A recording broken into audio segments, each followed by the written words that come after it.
All righty, everyone. Welcome to VR Researchers. We're about to get started today. So, if this is your first time with VR Researchers, we are a community here in AltSpace that hosts weekly events where we welcome the VR research community, both from industry as well as academia, in order to support ongoing research through these events, as well as through our bi-monthly newsletter where we share ongoing studies and new opportunities. Today, we're excited to welcome Callie Leone, who will be talking about Eunoe and their exciting VR mental health platform, as well as their ongoing research. So I'm going to turn over to Callie, and let's get started. Thanks, Michael. I'm really excited to be here. And it's been a while since I've been in AltSpace, so it's really cool to see all the amazing things that have been done on the platform. So we are going to talk about my company, Eunoe, today and what we're working on in the space.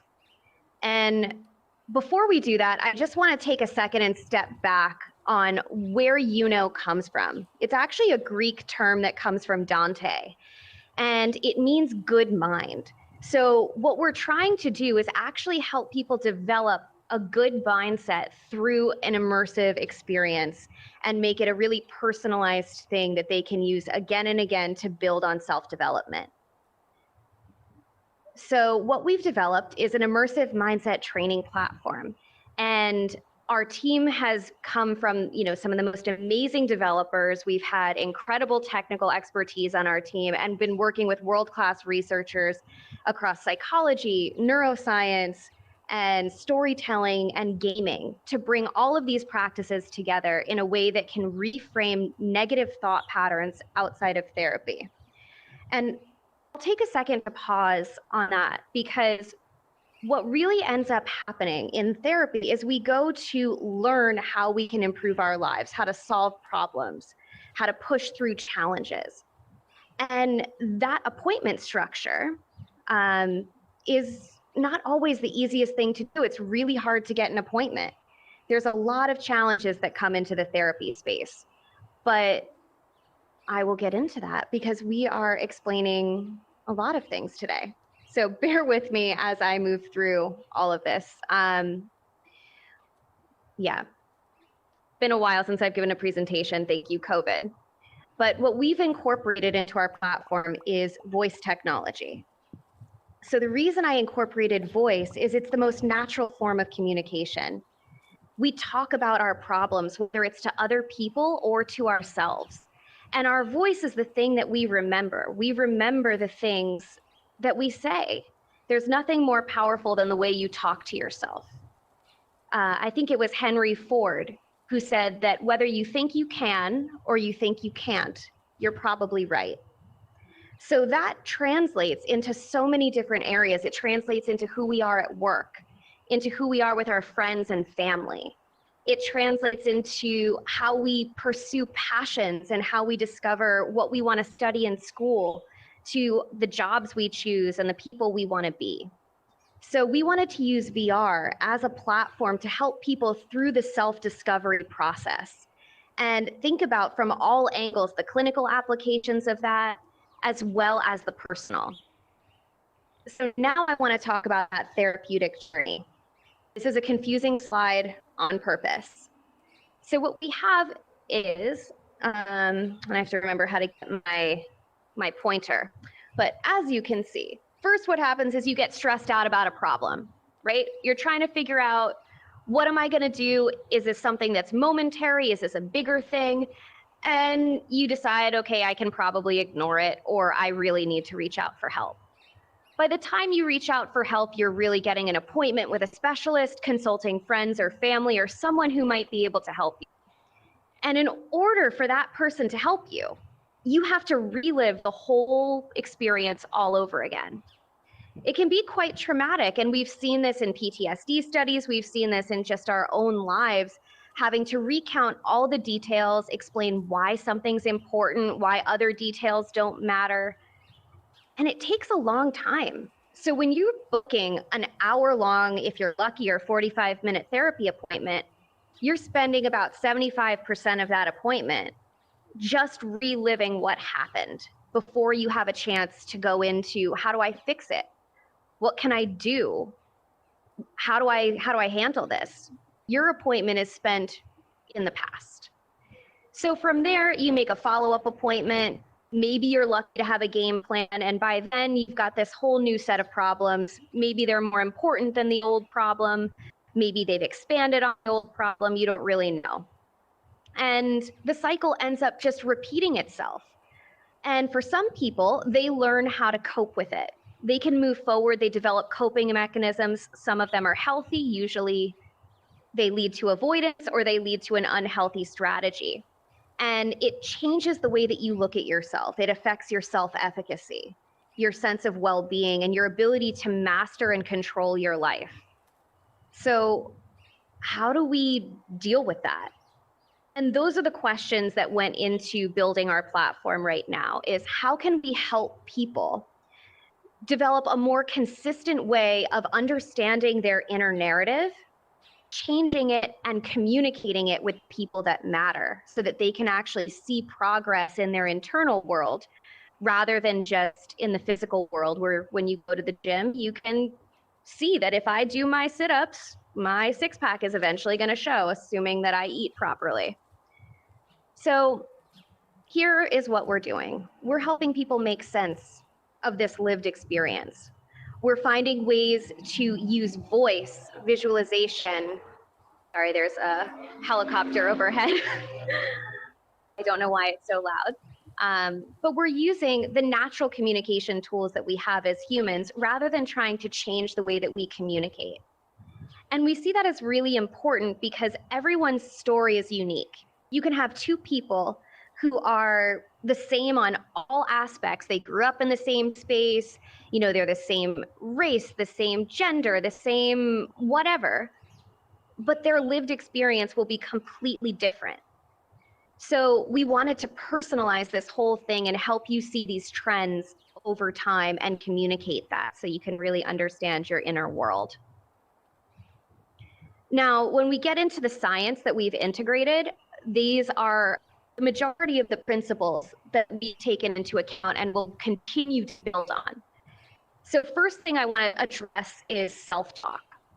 The way we talk to ourselves frames our inner narrative. And there's been a lot of really interesting research, most recently by a researcher at University of Michigan. His name is Ethan Cross, who specializes in understanding the pronouns and grammar and the language that we use to talk to ourselves and how that shapes our objective view of the world. So your perspective is, in a sense, tied to your language.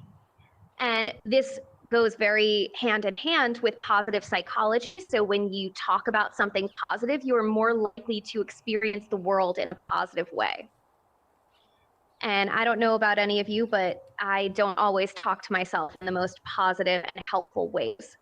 The way that I might speak to a friend, somebody I care about, somebody I want to impress. I change my language to another person, but I don't do it in my own mind. And we look at things like self-efficacy as a really big benchmark for us, because it's not just about self-confidence. It's not about the presentation. It's looking at our internal belief structure. Do we believe we can master our lives? Do we believe we can take these challenges on day to day at whatever scale? They might be someone who's just looking to level up their lifestyle, or someone who's really struggling with depression or anxiety and can't get out of their own head. So what we've done is put together this program using Socratic questioning in VR. And I'll explain kind of how this all works. So we're using VR as a thought recording studio. I think I'm a little turned around here. So thought recording studio right there. Now, what that means is we're being able to capture your thoughts in real time, where you're giving yourself a space in nature. Nothing is going to be manufactured to make you feel like you're in a psychedelic environment that may or may not be conducive to people with seizures or any sort of visual effects. But we're really building on that grounding experience. And when you're in this safe space, your mind has freedom to move beyond where it is and explore where it can go. So we ask you questions like, What would your hero do in this situation if they were in your shoes? Or what's the pep talk that you would give to your best friend right now? By being able to ask someone a question, or really yourself a question, your brain ends up switching. So you can go from the questioner to the answer and end up getting very objective but thoughtful advice to yourself. So you can discover what really matters to you just by engaging with the content. Then we've created this second component of our platform, which is the web portal. Once you go through this whole experience where you're not only just responding to your thoughts, but looking at your emotions, where thoughts exist, are they in the past, the present, the future? How positive or negative are they? You can track this progress really objectively because it's all been created by you for you to understand yourself and build awareness. So that web portal also acts as a platform that can share those thoughts and experiences with people that you trust. Perhaps someone you trust is your therapist, your coach, your advisor or mentor, or it could be your best friend. Maybe it's your family and you want them to understand what you're going through. Maybe it's no one. Maybe this is just for you.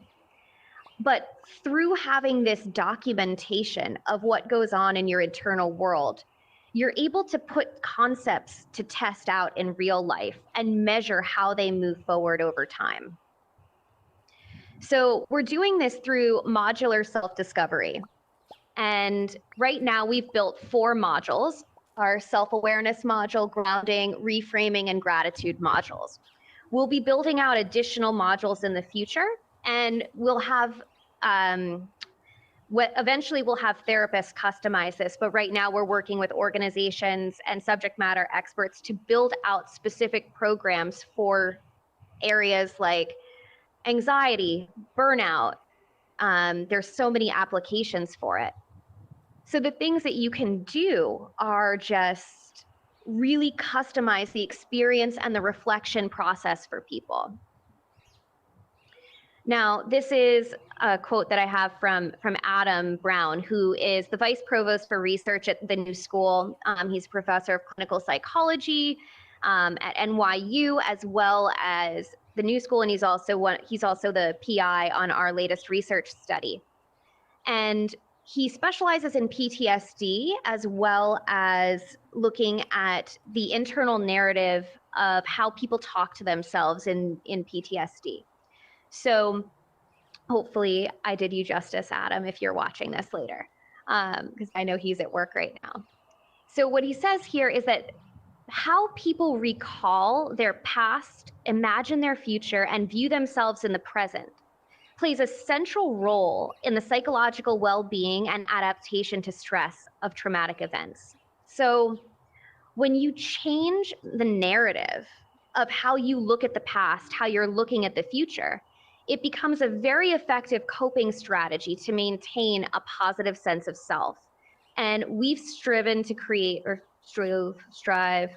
we strive to create a safe space for people to do that in their own terms and in their own way, so that they can truly find their voice and be true to their values. So I want to just get in a little bit to this RCT that we're doing right now, this randomized controlled trial. We're currently enrolling undergraduate students and graduate students in a 5-week remote study that's happening on a rolling basis. Now, it's paid through gift cards, and some schools are offering credit for this.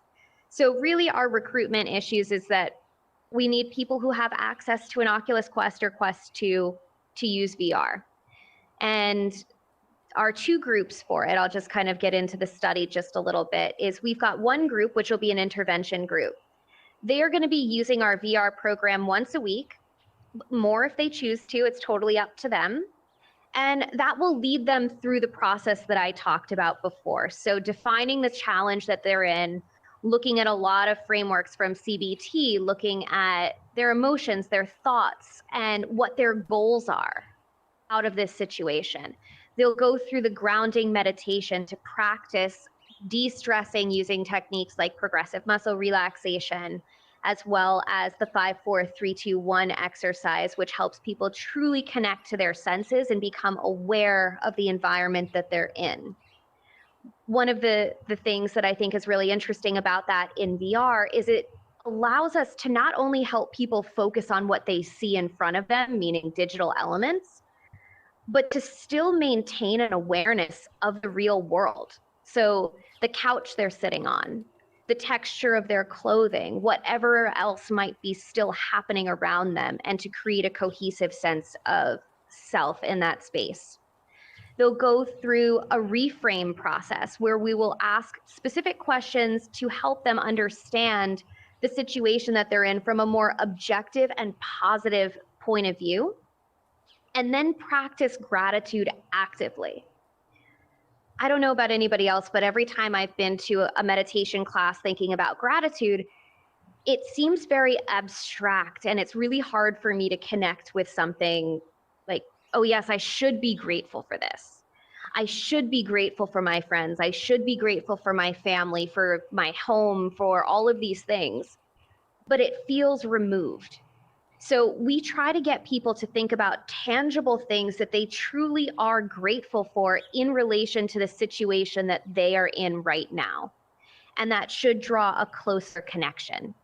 So I have up here, you'll see the survey link. This is actually posted on my Twitter, Eunoe Health's Twitter, and all of our social pages, and it'll be in the newsletter as well. So if you know any students that would be great to participate in this trial, we would love to have them. We'd love to share this at every university that we can and make it available.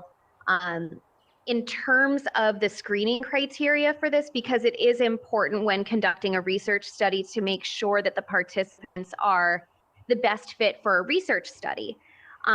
We do have a few screening criteria for it, which just are looking at, history of seizures or epilepsy, and then anything if you've been diagnosed in the past with bipolar and schizophrenia. Now, we're making exclusionary criteria in this particular study.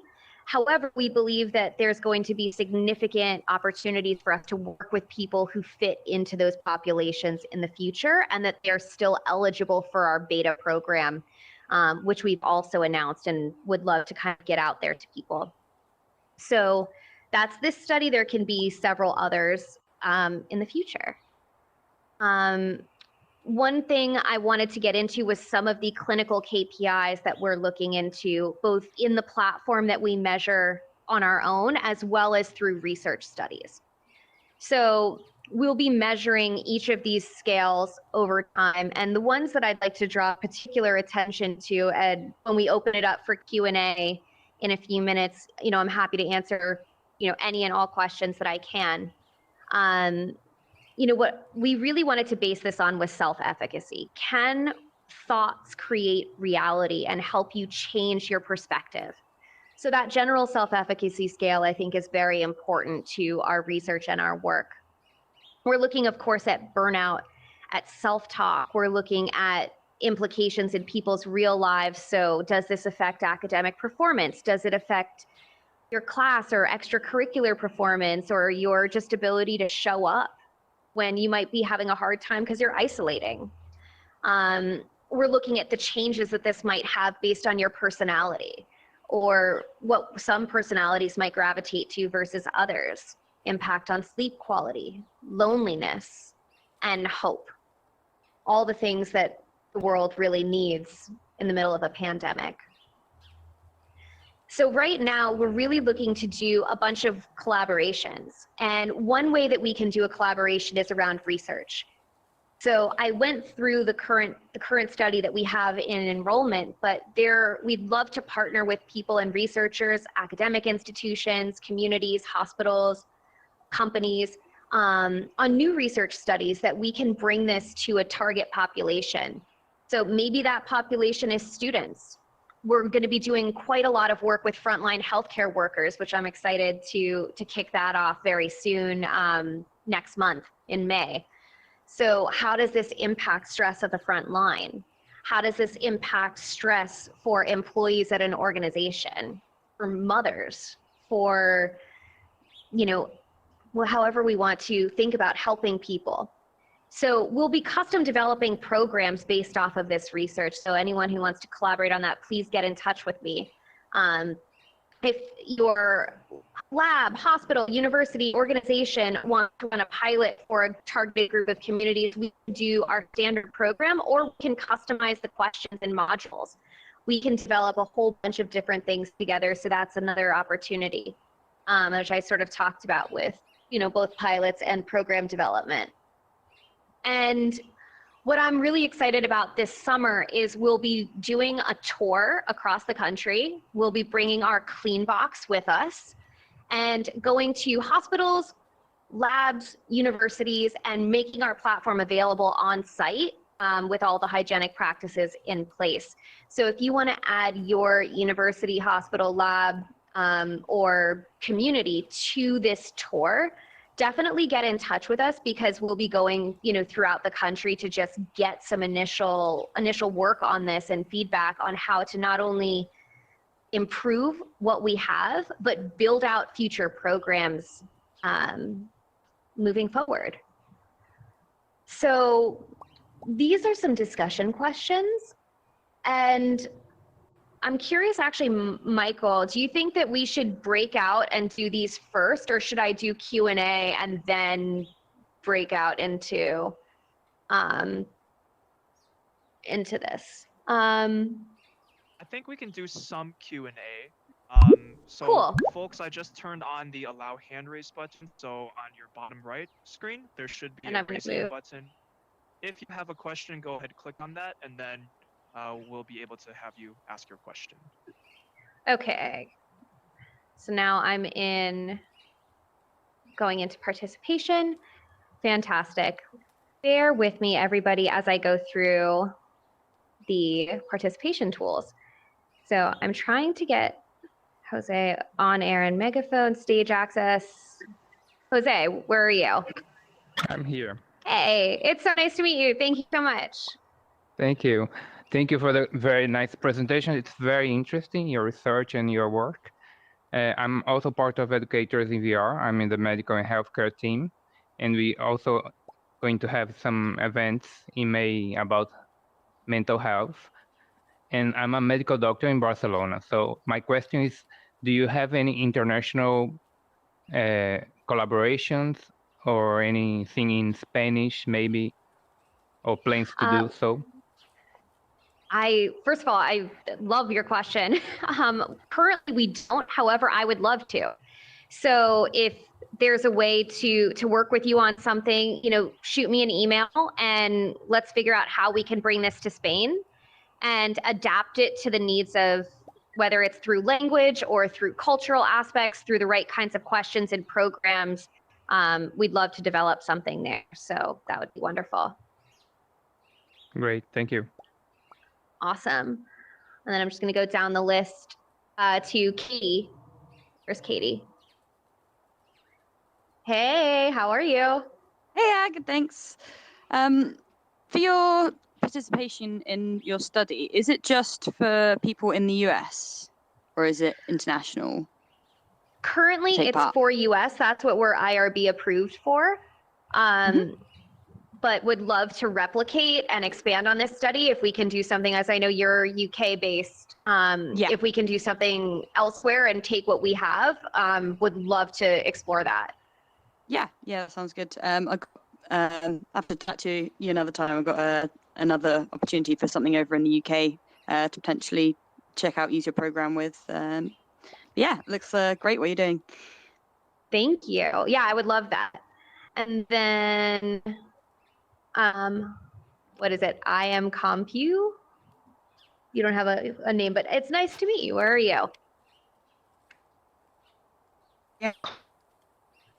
Nice to meet you. Yes.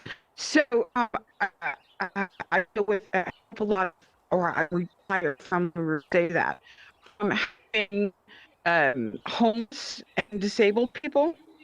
And I've recently come into VR and found it is the most amazing tool in the world, being disabled and having the access to it. And I think your program is going to be wonderful in being able to help disabled people, have access to mental health, stuff like that. The problem we come across is, again, do you have any way for people to participate or a fund that you could create to be able to give people Oculus who want to participate in your program but cannot afford to, and or because they're disabled, etc.?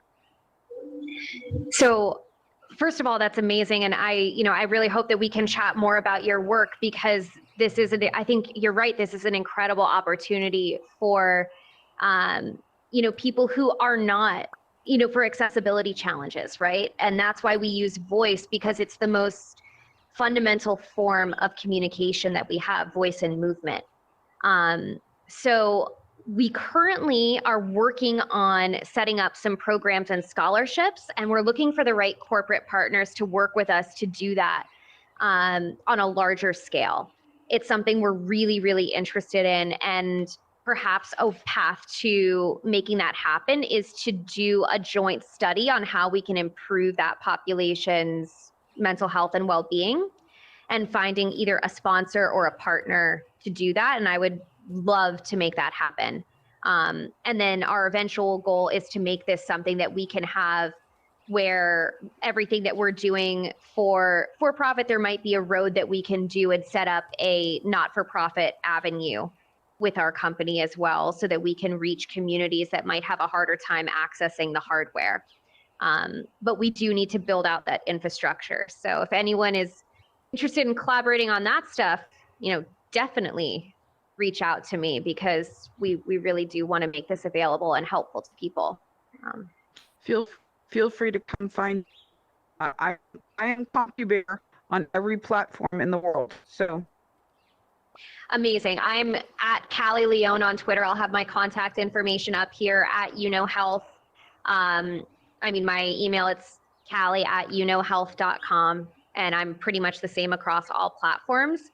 So, please feel free to get in touch with any creative ideas you have about how to make this technology and this platform useful to your target communities and your areas of expertise.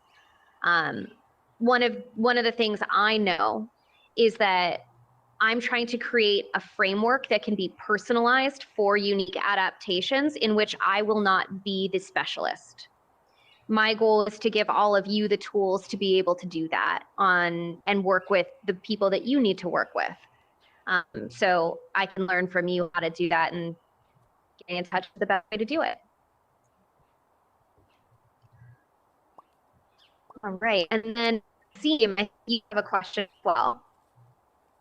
I'm looking. Yes, I'm here. Okay, I'm from Belgium, and I want to make you a program to Belgium too. We'd love to be in Belgium. I love Belgium. Nice. What are you working on in Belgium? I will help. I have a youth movement. I will say it like that. But I want with my youth movement go to schools and helping people with getting talk to people, his mental health and things like that. Wonderful. Yeah, I'll have my contact information up here. Why don't I actually put that up now? And then that way I can go back to the questions in a second that are up there, because I thought it would be good for us to just kind of chat and see what we learned. Definitely get in touch with me. Okay. Please do. Thank you. Any other questions? Or if not, I'd be really curious to break into these groups and start having some discussions around the room. But I don't want to cut anybody off. We have 2 more questions. Okay, so Viswig, did I say that right? Maybe? Somewhere? Hey, I think I'm here now. Hey. I think I was muted. Sorry. Forgot That's to turn okay. off my mute. Technology. Don't we love it? Yeah. I'm in here all the time. I help run these. You think I'd know how to turn off my mute, but so the program that you're putting together looks fantastic. It looks really interesting. And I know when you do this kind of work, one of the big challenges that I have in when I do research anywhere around this is measuring outcomes. So measuring that, how do we know this works? How do we know this is helpful? So can you expand on that a little bit more about how you might measure outcomes? Absolutely. So I'm going to just pull up our KPI slide for a second. And what I should have done, I actually have there's another slide that I could have put in here that's not in this presentation. So this is what we're looking at for this randomized controlled trial, are all of these clinical scales. These are all scales that I have not developed, that are done by people, who have been in the field way longer than I have. So KPIs are really important because that's exactly what's going to drive repeat usage. It's what's going to drive value and demonstrate that we're actually making an impact in the world around us, right? So the one that I'm most interested in currently is self-efficacy. And self-efficacy is very sort of different than self-confidence. So self-confidence is sort of your perception on how you're moving forward. But self-efficacy is your internal and intrinsic belief as to whether or not you feel capable of handling the situation in front of you. So it's often linked directly to performance. It's linked to outcomes. So we're very interested in linking your internal subjective experience to your external experience in the world and measuring outcomes through everything from self-efficacy to the results that you see in your life. So we're really trying to create lifestyle programs here where you can find measurable results. When we would do a study, what we would want to do is look at the underlying KPIs that we can measure both through the platform as well as through any additional studies. We'll be developing additional interactions that will measure all of these in the future, just by being in VR and interacting, whether it's with the environment or with another avatar once we integrate social features, or any kinds of question types that might gather this type of information. So we really do want to make this an outcome-based platform, and one that encourages you to continue on the process of self-discovery rather than discouraging you from saying, hey, I didn't do so well on this thing. I don't want to do it again because I clearly didn't do a good job the first time. Why should I try? We really want to build people's sense of confidence and efficacy as they go through. If you want to throw out maybe a particular example, I can try to run that through. Is there actually, what? Oh, sorry.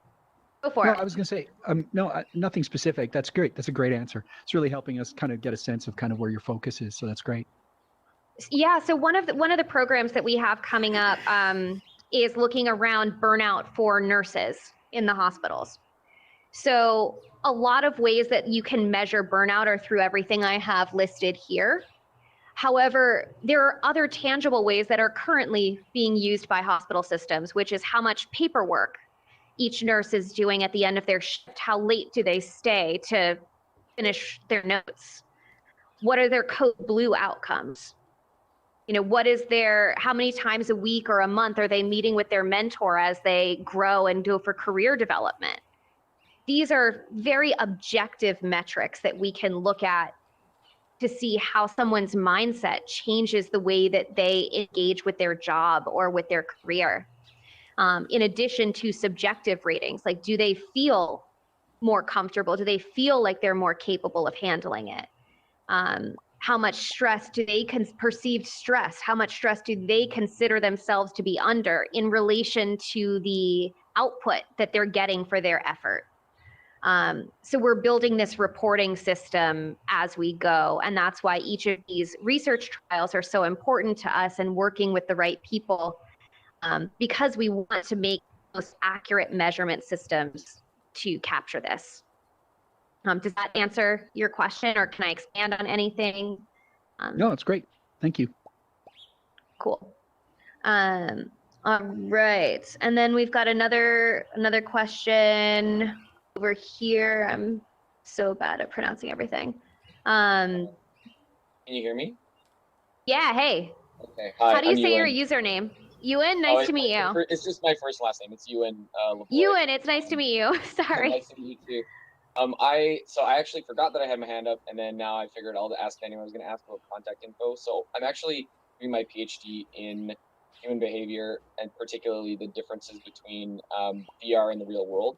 So I actually feel like we may have some common interests here. So maybe I'll fire you an email to see if there's something that we could chat about.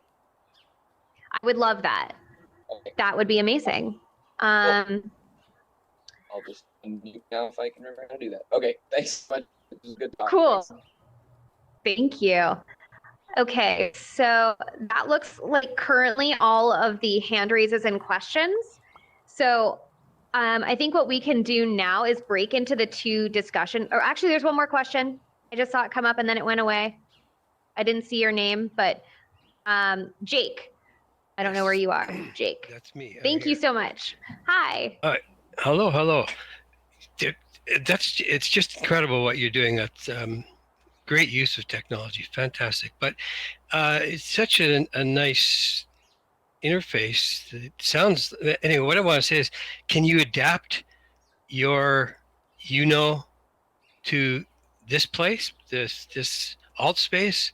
Is there any way it could be adapted here so that people could actually participate? Because wearing one of those headsets, not everybody can afford one, as it was already mentioned, and it would really, look at, there's people from all over the world right here in this room. It would really open it up. That's a phenomenal question. And I believe the answer is yes. What we really want to do is really nail our foundational framework.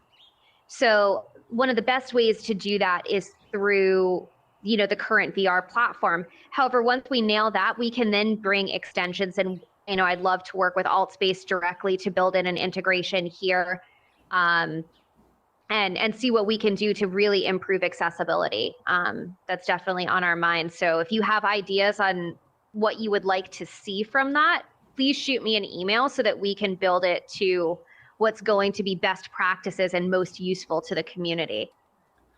So. Okay, well, thank you. Well, you guys seem to have all the ideas.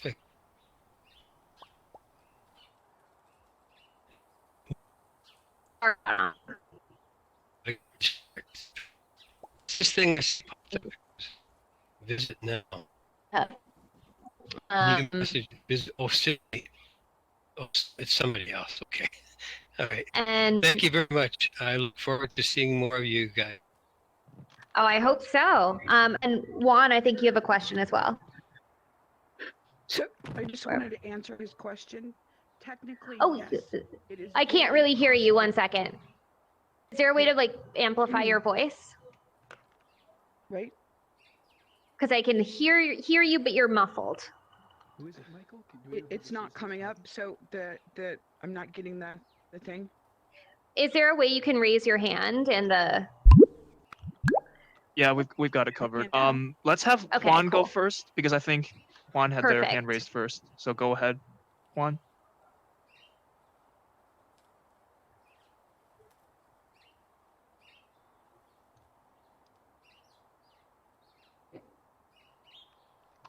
Juan, can you test your mic? You might be on mute. You should be unmuted. Well, we can come back in case. Yep, we'll figure that out. Okay. So what do I have here? Oh, I don't need to raise my hand. So then I'm CompuBear. You can go ahead if you had something. I think you're on air. Yes. Okay, I still don't have the megaphone, so I don't know if everybody can hear me. But can you come closer to the stage? Maybe I can hear you if you're closer to me, and then I can repeat your question. got it. No, we got it. We got it. So so it wasn't a question. It was just an answer to technically yes. There's no reason you couldn't transfer that into AltSpace, and that would be a really easy transfer to do. Amazing. So we really look forward to that, and making sure that what we do transfer into AltSpace is going to be something that is scalable and can roll out, especially giving people agency over the programs that we develop. So there we go. I don't see more questions here. So I have two discussion questions up on the screen up here behind me. So the first question I'm really curious about, and some of it we kind of covered, is what are the tools and support you wish existed to help yourself or others improve your mindset?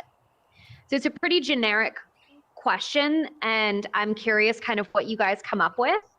And the second one, going back to outcomes, is what are the KPIs that are most important in your current work or research that would be helpful to integrate with this type of mindset training? So I think what we can do is break off to the two campfires, and we'll allow maybe 5 minutes or so, and we can just talk about these things. And then I'd love to just kind of hear what you guys come up with, and open this up. I can kind of come and join you guys, and this is a collaborative effort, what we're doing. It's not just one person's mindset that drives the future of psychology. It's how do we make this personalized, scalable, and useful to someone other than just myself. So I'm looking forward to hearing what you guys have to say. Hey, Callie, and since we do have a Yeah. lot of people, I think we could break up into groups of maybe 5. So how about we Okay. have this group of folks go all the way to the back. There's kind of like this pinkish pavilion area. So let's turn off the stage blocker. So go ahead and go there. Let's see, we got this front row. So Maxime, Lindsay, Katie, Artemis, and On. Why don't you two, or you 5, go over to the other side as far as you can towards that way.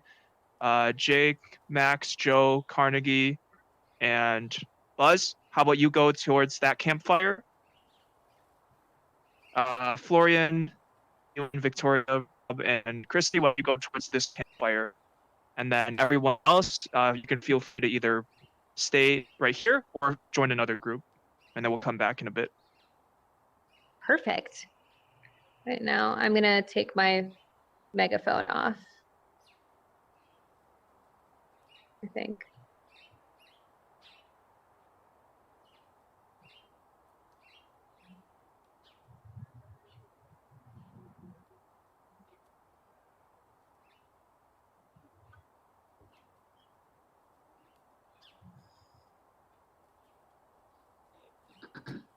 Carnegie. Hey, Carnegie.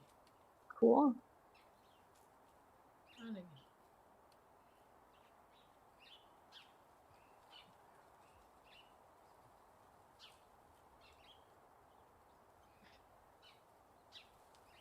Hello. Hello, hello. Where's that coming from? Discussion group? Right behind you. Oh. Hey, how are you, honey? Why are you not with your group? Carnegie and Von D. Which group? I know he told you which group to go into. You and name you and some more. I didn't even know that was his name. Callie, So I can't hear you. Hey, guys. what do we need to discuss now? Can someone explain it to me in a bigger way? I'm saying about what KPIs are important within our own research into mindset of overall mindset. I think that was it, Callie. Yeah, so I'm kind of just curious, like, what do you care about when measuring your perspective on things, when you're measuring your mindset? How would you like to understand that both clinically as well as you personally? And what's missing from the current landscape that you wish existed? Okay, I want to say something. I use another app. That's also for mental health, not a VR app, but you can do it on computer too. It's called Help Club. They do a screening, and if you pass the screening, you can go into groups like mental health groups for depression, mental health group for a little bit of everything. Yeah, nice. Cool. So I think your thing, your PowerPoint, if you can make it in Ultra space here, it will be very nice. I hope so. I think that's the plan. So I'll let you guys kind of chat around this stuff, and then when we join back up in a few minutes, maybe just pick one person, and then you guys can sort of share the insights from the group and what matters to you, whether it exists or doesn't exist. I think this is, you can let yourself really be creative and think about what you wish you had and why. Why are you hovering over people? So I will see you in a few minutes. Sounds good. That's whole like not my side. I'll be honest. I am not in academics per se. I all that stuff is kind of over my head. I'll be honest. I'm more of hands-on, working with these people. But that would be awesome. That would be awesome if somebody could put something like that together. Yeah. I mean, if you can prove something is cheaper to the government, why wouldn't they go for it? Yeah, that would be awesome. Any other suggestions, or go ahead, anybody else next that would like to talk about what tools would work for them for whatever they're doing? Jose? Anybody? Hi. Well, sorry, I got disconnected. So you were talking about the tools for helping the system they want to implement. Is that right? So we were talking, we were talking about tools. So what tools would help implement it in whatever field that you're in that you think this would work towards? Right. Well, I work in a hospital in a health center, so to have a VR laboratory or a VR center or a room for people to come and have some kind of guided meditation or therapy would help. That would be something interesting to have in any company, a VR room. Okay. It's not a Like a very big breastfeeding investment. Yeah. Yes. So Evolve VR, which is here in Altspace, has done an amazing, incredible job with meditation in the Altspace, including the worlds that they have designed and everything. So if you're looking for that, that would be the best place for you to go. Evolve No, VR. I was actually talking to an actual room in the real world for people to use in the company to enter VR. Okay. Not the rooms in VR. Yeah, I know there are a lot of rooms. I have some rooms in VR that I built for meditation also. That it's like guided meditations, and it's very interesting now because we have this new system that we trying out. It's a button where you push the button and you have an audio clip on demand. So it's very useful for guided meditations because you can enter a space and start the audio at your own pace. No. I think it's the glitch with the as I megaphone was thing. mentioning Yeah. to them, Can't hear it. I now work at our university Yeah, I'm not School of sure. Is it Medicine, because I IT, thought that and our instructional media services when department. So trying to Callie, help like, us get more unmuted, and XR then in our at least, curriculum. the people locally, Well, like, if surrounding you want to could bring hear, this to the but I think university, you were like away, and then you let me know. It'd be hear amazing to someone offer or it, something. to whether it's students, staff. We're hoping to set up sort of well-being rooms. Like one of the use cases that we think will be really big is, for student health departments right now, it takes 2 to 3 weeks to get an appointment for a mental health appointment. And once you get the appointment, it then takes another 2 or 3 weeks for your follow-up. Right, So we and want to when try you- to offer I was this just kind gonna of in say, when you between. want to see a mental health professional, usually you want to see them, especially if you're having a crisis or you feel like it's coming on, you would want to see them more readily. Yeah. Exactly, or at least have something to do in between the time that you're seeing them that they can be looped into. So definitely. Yeah, I feel like I should have talked about that, but with the decreasing costs of the more mobile headsets, you could even give a client a product like a headset with Eunoe on it and say, use this for the next 2 weeks and then come back to the clinic, right? Yeah. there's some pretty awesome awesome possibilities, that's for sure. This stuff is going to be pretty important, I think, as we move forward. So. I hope so. Definitely. I'm curious too, and if you think of any ways, particularly in the university setting, on how to get a finite amount of headsets to the most relevant students or people in the community, we'll honestly try everything. We want to just create the simplest path for engagement that's easy for adoption, and then we can scale it to everyone from there.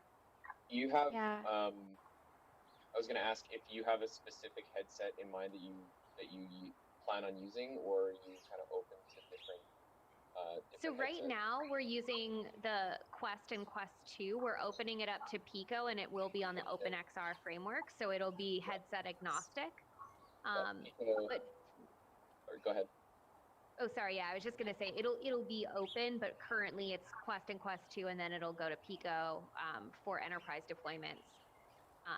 So when you're thinking about eye tracking and biometrics that are included, it's just a fantastic system to start integrating that information. Are you at all looking at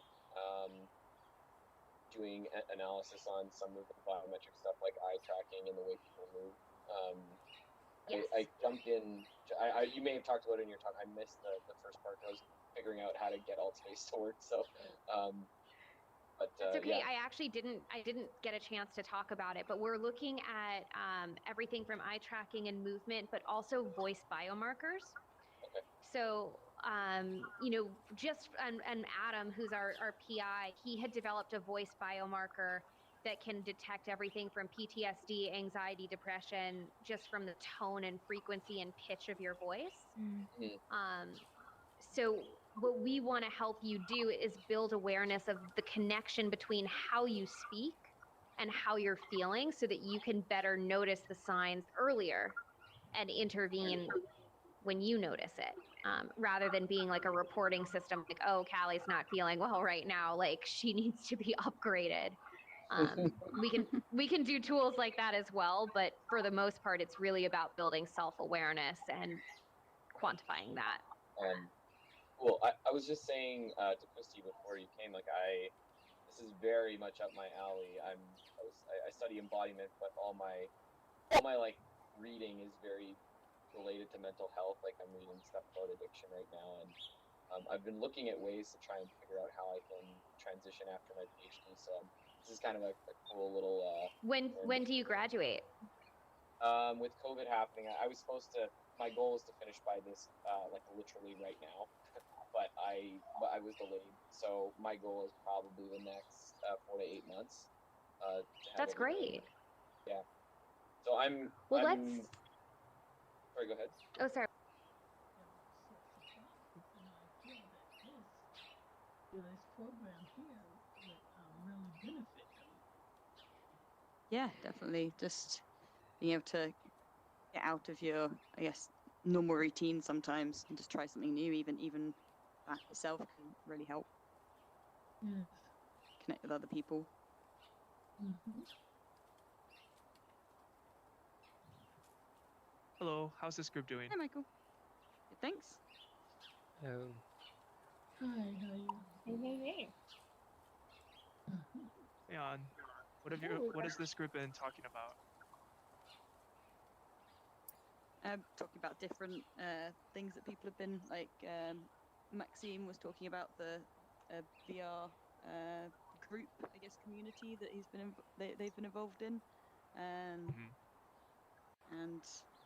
we were talking about how Artemis is looking into research for mental health and astronauts, and how on you go.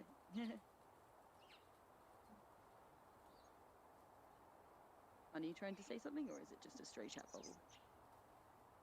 Oh no, sorry. I think I'm having. Sorry, I keep getting confused by them because sorry. they keep popping up above people's heads, and I think people are trying to talk, but it's not. I was curious, I guess, like in general, of like, how have any of you like tried? Hello, any everyone. previous... Can everyone head back to the middle for just a couple more minutes? Callie would like to finish up and just kind of bring everyone in. So if we can all come back to the stage, that would be great. No, I don't want to unmute.